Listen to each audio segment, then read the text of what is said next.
Hi guys, I just got this new classical acoustic guitar for super cheap. It's not a Taylor, it's a Lucero.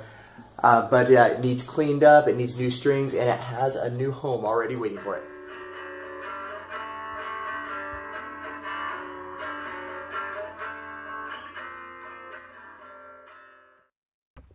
Alright, let's take a look at this guitar. There's a ding on the headstock there. That's not really going to bother me at all. So this is a Lucero LC100BK. The BK stands for black, of course.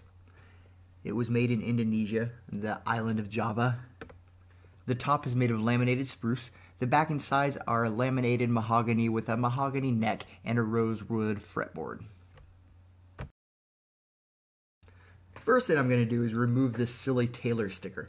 It reminds me of when I was in high school. I drove a cheap Subaru sedan. I bought it for $900. And on the rearview mirror I hung a Cadillac hood ornament. Now don't ask me where I obtained a Cadillac hood ornament, but it was just kind of a joke, like this piece of crap car is my Cadillac. I envisioned someone saying, this $100 guitar is my Taylor.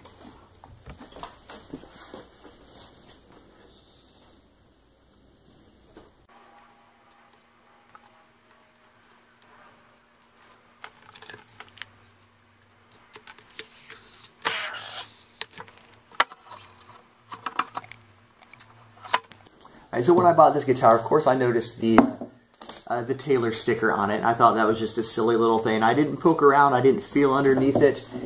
I didn't notice that the Taylor sticker was covering up this gnarly gash. This changes things, that's a lot. I mean, this ding on the headstock is not a big deal. This body bash is quite a bit bigger of a deal. Now, is something like this going to affect the tone of the guitar? I don't think it will. The tone or the playability is not going to be affected, but it certainly looks ugly, and it will definitely affect any value on the guitar. And it just serves to remind me that, you know, if a guitar is super cheap, there's usually a reason that it's super cheap.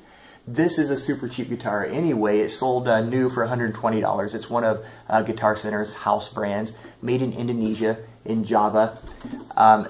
And you know, like I said, I only paid $20 for it. So if all goes south, I'm only out $20. If I was dealing with, you know, an old Martin from the 40s, things would be different. Hopefully I would have paid more attention before I made a purchase like that. But I'm dealing with cheap guitars here. So I'm going to continue on, clean this guy up, get some new strings on it. I won't be able to get as much of a profit from it, but maybe I'll still make $5, or maybe I'll break even, and that's okay. I'm still happy. I'm not going to quit my day job to sell guitars, but that's all right. Looks like we've got a mixture of tied strings and ball end strings here.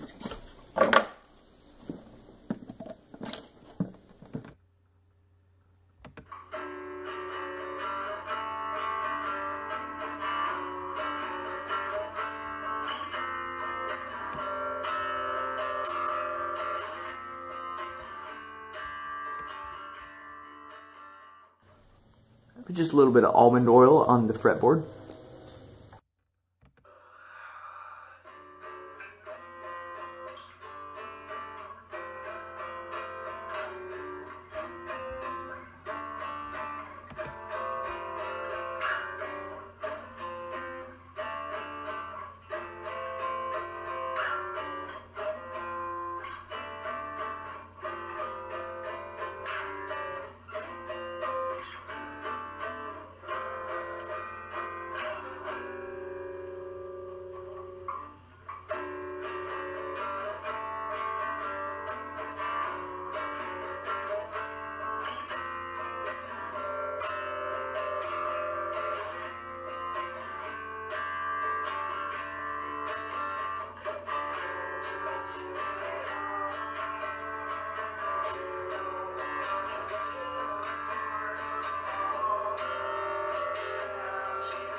Well, there it is.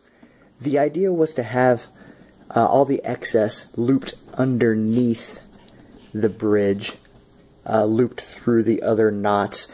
This one didn't turn out quite as pretty as I would have liked, but hey, it's only the fourth nylon string I've ever restrung. The third really because the first one I used ball ends.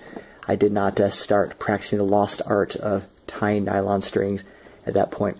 This Lucero has a really nice bridge because it's got this recessed area right here that they can line up in, and also it's got another recessed area right here under below the saddle where the knots line up just perfectly. Very nice.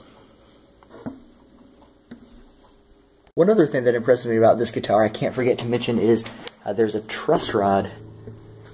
I should have stuck my camera down in here before I put the strings on it, but this one has a truss rod. A lot of classical guitars don't, and I expected you know, a cheap one like this to definitely not, but this one does. There's so many nice little things I like about this guitar. Now, I've got it all strung up. I have to go deliver it to its new home on Saturday in a few days here. And I'm going to love playing it in the meantime. One thing I don't like is this glossy black finish. Gets fingerprinted easily. I'm wiping it. Find myself wiping it down all the time. But overall, I'm really happy with this guitar. I've noticed that with nylon strings, they take forever to stretch out. And when I string them up, I stretch them as I'm stringing it, but it still seems like every time I pick it up, I have to tune it.